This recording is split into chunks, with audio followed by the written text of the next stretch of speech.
King Dabschelim asked the philosopher Bidba for a story about how lies and deceit can destroy love and friendship, leading to animosity. Bidba obliged with the tale of an old man in Dashtawand who had 3 sons. These sons squandered their father's wealth, neglecting to learn a trade. The father cautioned them about the importance of earning money, managing it wisely, investing it, and spending it properly, comparing wealth to a water reservoir that needs both inflow and outflow to remain healthy. The sons eventually heeded their father's advice. The eldest son traveled towards Mayun with 2 bulls, Shatterba and Banba, pulling a cart. Shatterba got stuck in the mud, and after struggling to free him, the son left him behind with a companion. The companion grew restless and abandoned Shatterba, falsely claiming he had died.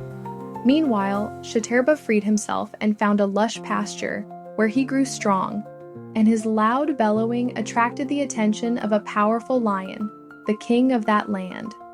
The lion, accompanied by his jackal companions Kalila and Dimna, had never heard a bull before. Dimna, eager to gain favor, sought to approach the lion, despite Kalila's warnings about the dangers of meddling in royal affairs, using the tale of a monkey who hurt himself mimicking a carpenter as an example.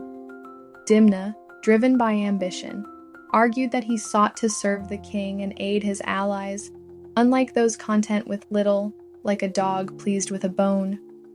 He asserted that men of worth seek greatness, like a lion who pursues a camel instead of a rabbit.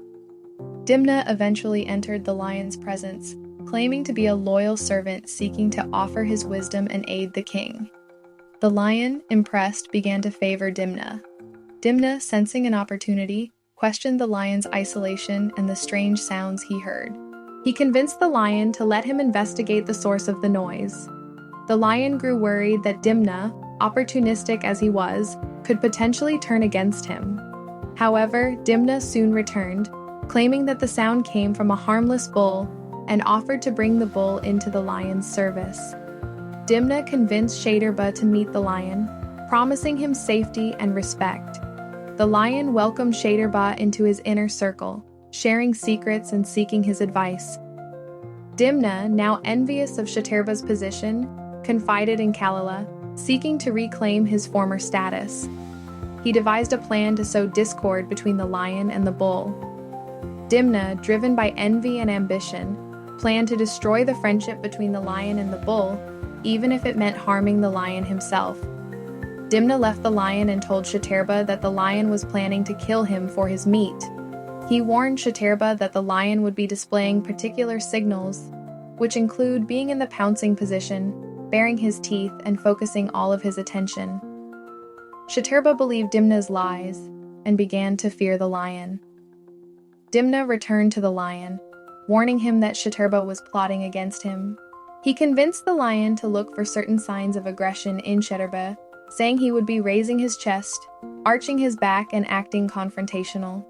When Shatterba came to the lion's camp, he followed all of the mannerisms that Dimna had warned him about. As a result, the lion perceived him as aggressive and dangerous, and the two began to fight. Kalila watched as the lion and the bull fought and lamented Dimna's folly, believing that he has ruined both the lion and the bull through his treachery. He also expressed concern about the consequences of Dimna's actions, accusing him of deceit and treachery. He then regaled him with various examples of how the wicked suffer. After Dimna witnessed the lion finally overcome the bull, he tried to regain his favor. The lion listened to Dimna but grew weary of his falsehood and killed him as punishment.